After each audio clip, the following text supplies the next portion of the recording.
Hai anak-anak, selamat bertemu kembali dalam materi ujian Bahasa Indonesia. Materi yang dipelajari hari ini adalah indikator 7 tentang menentukan pesan dalam teks.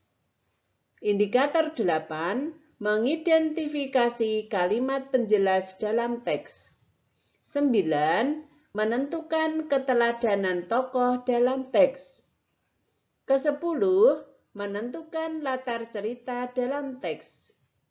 Anak-anak, mari kita belajar bersama untuk mengupas indikator materi ujian Bahasa Indonesia. Kita belajar bersama-sama. Menentukan simpulan dalam cerita.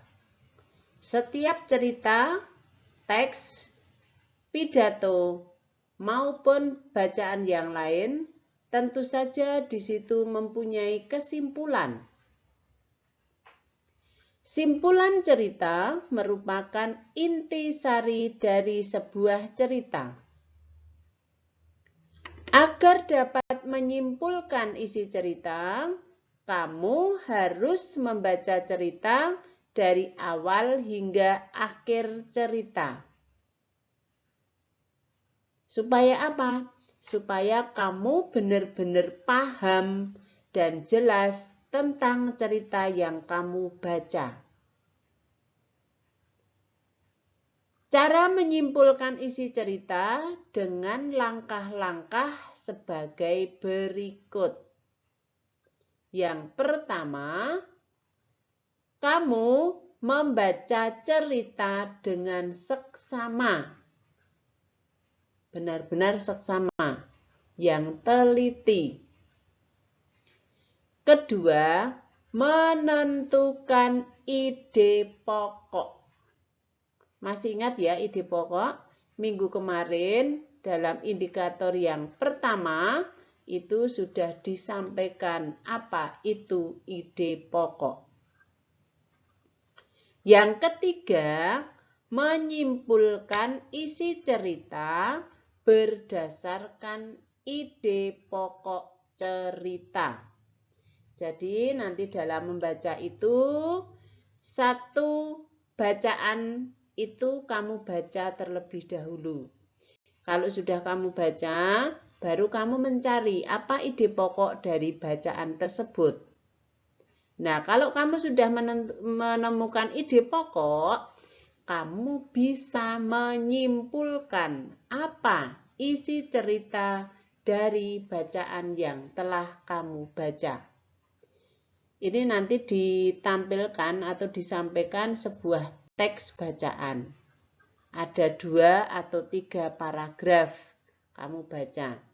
Ya memang kalau bahasa Indonesia itu kamu harus banyak membaca dan teliti dalam membaca.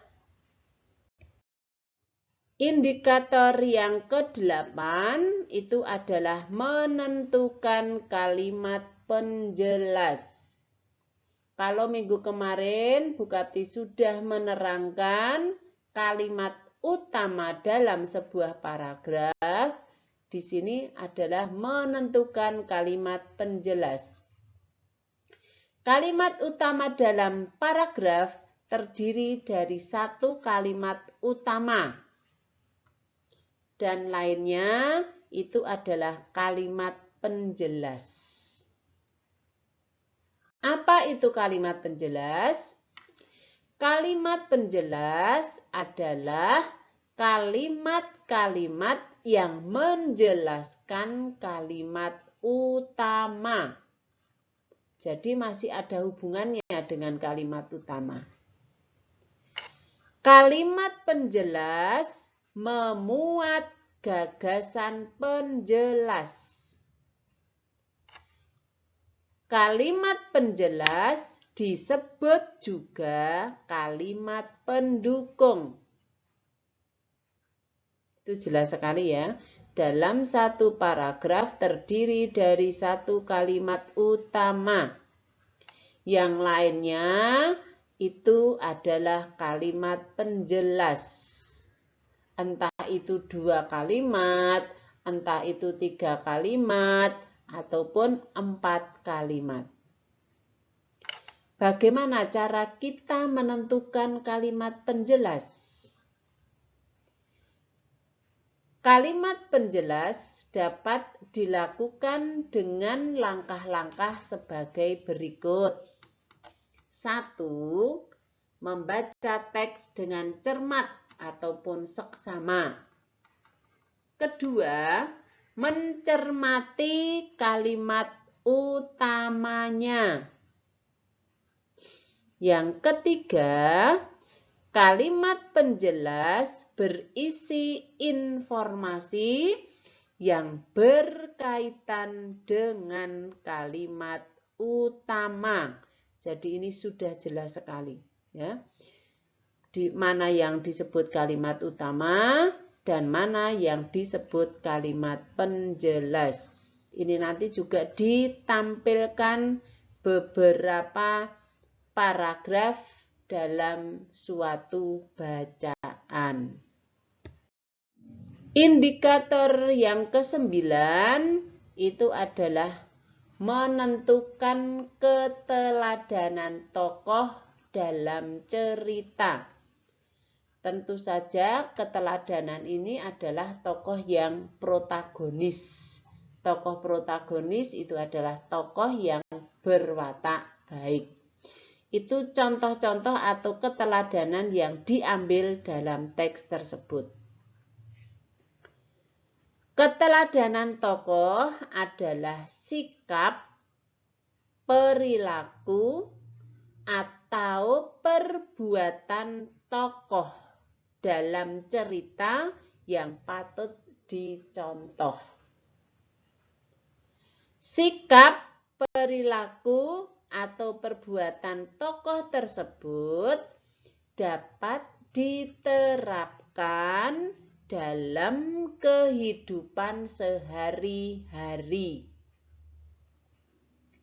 Sikap, perilaku, atau perbuatan tokoh yang dapat diteladani biasanya dilakukan oleh tokoh protagonis.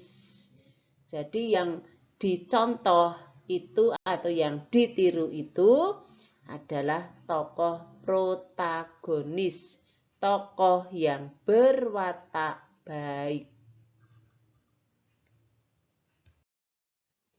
Indikator yang ke-10 itu adalah menentukan latar cerita.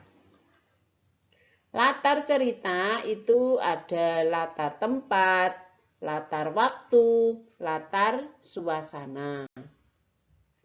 Latar atau setting adalah gambaran tempat, waktu, atau segala situasi di tempat peristiwa terjadi dalam cerita. Latar tempat itu bisa di kelas, di rumah, di halaman, di lapangan, di hutan, di sawah, ataupun di tempat-tempat yang lain, tergantung dari bacaan apa yang diambil di situ. Sedangkan latar waktu yang berhubungan dengan jam, berhubungan dengan hari, berhubungan dengan minggu, berhubungan dengan bulan, maupun berhubungan dengan tahun. Itu adalah latar waktu. Sedangkan latar suasana atau situasi itu bisa suasana sepi, suasana rame, sunyi, mencekam, memprihatinkan, mengkhawatirkan, atau suasana yang lain. Itu latar cerita dalam indikator yang ke-10. Demikian anak-anak untuk materi ujian bahasa Indonesia indikator 7 sampai 10.